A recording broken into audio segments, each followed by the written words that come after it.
My name is Nafiu Idris, and I'm residing in Karu. I work here in the FCTA Department of Urban Affairs. So, on the 17th September 2025, around 10:30 p.m., I was kidnapped by some kidnappers. When I came back to my house, I opened the gates. I want to enter my house. One of them just come and grab me. And in the initial stage, I was thinking he was the only person. So before I realized, I saw three of them with guns. They were just spraying their guns periodically on the air. So that's how they took me. I lied down. They tore my shirts with their knife. They used their shirts to tie my hands at the back. They drove me to the bush. We worked for like 5 hours. They took me to one cave. As from that moment, they were just communicating with my family. They requested for 50 million. So at the process, that's yesterday on Thursday. Since when we entered the cave on Wednesday, we could not even go out. So that yesterday in the evening, we were just lying down. Two of them were sleeping, then the three of us were not sleeping. We had a sound, which is a sound of bomb, boom. We had another one, boom. So we had the voice of people advancing to our place, which are the Nigerian police, the military personnel, and the DSS and Vigilantes. So they were just approaching. So they were just scared. They even forgot that they kidnapped me. So they were looking for an exit. So like I've said, it's a tunnel. So they just move towards the exit of the tunnel. And when I understand all of them, they left only me inside the cave. Me too, I followed their back. But I did not go into the tunnel. I just moved off. So I saw the Nigerian police. The first person I see was the one leading the team, which is CSP. So he was the first person I saw. He was asking me, because some of them, they cooked their guns like they want to shoot me. So he ordered his boys, stop. He came to me, he was asking me, am I the person working? Yes, he interrogated me for some time, just 2 minutes. So he understand the person I am. So he asked me some questions, which I told him. We just moved inside the tunnel. Still, before I even know, already he coordinated his boys around the cave. So as he was talking to me, his boys were firing them at the back. He forced them to come back through the front again. He himself, he took his machine gun. He was the one that was even firing with them. So that was what happened. At the end, they killed the 3 kidnappers. All of them were dead. So that was how the Nigerian police did this rescue team that rescued me.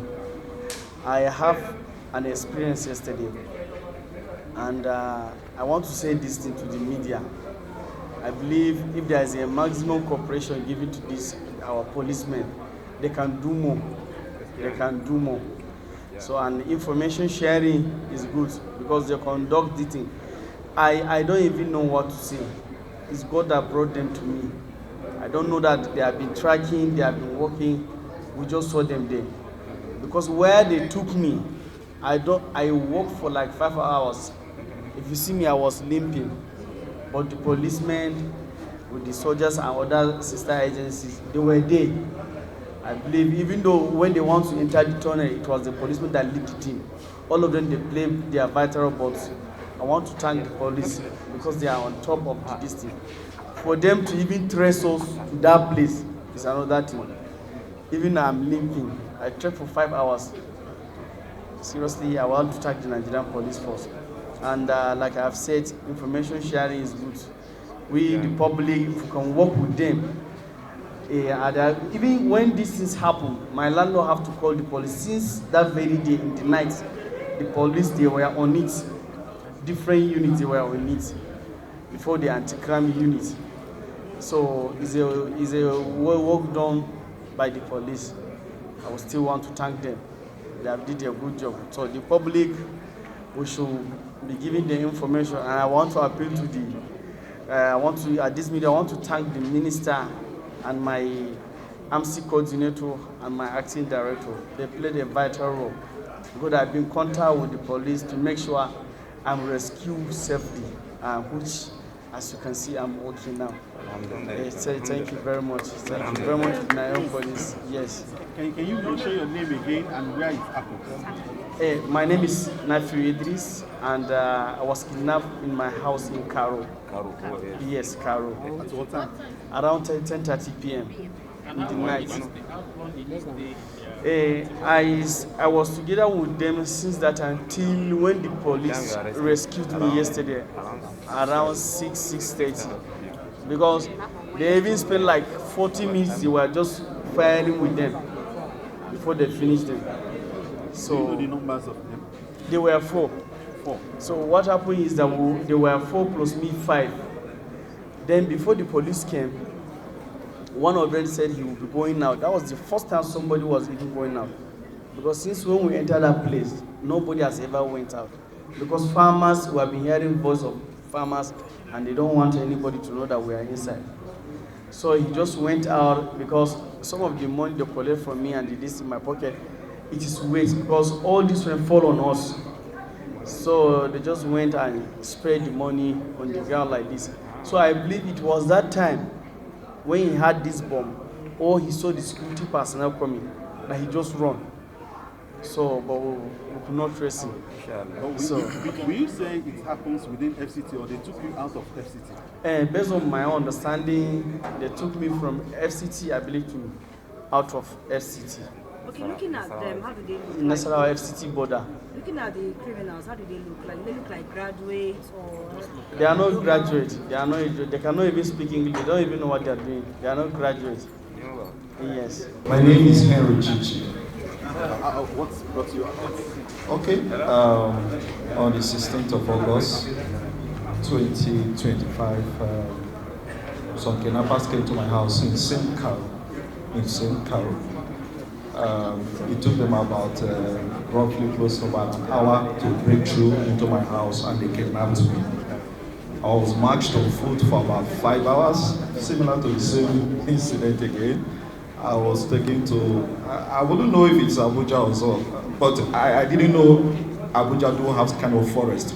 But I was taken to a forest, kept there, where negotiation was made from 100 million to 35 million, 30 million, eventually 25 million, which my people and members of the estate were able to raise.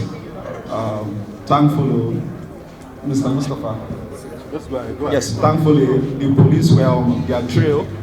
Even when the ransom was paid, they trailed them to the point that all of them have been apprehended, and to God be glory, have rescued their life. That's what will you say about the Nigerian police?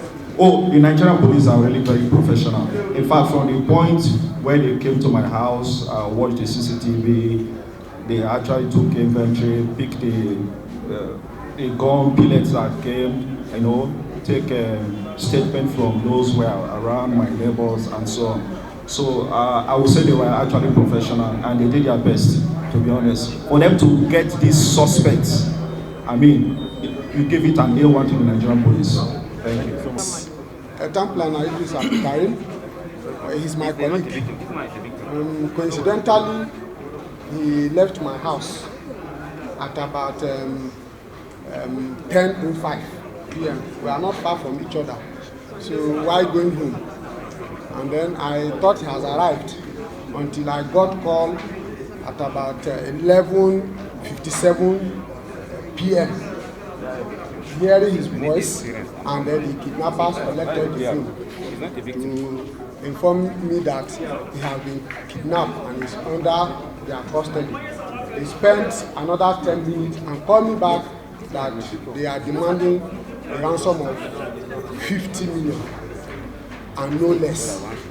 So as God will have it, the DPO was pumped on ground, and as early as 6 a.m. I also had to go to the police station. I interacted with the DPO. He gave his word and assurances that they are going to make a progress.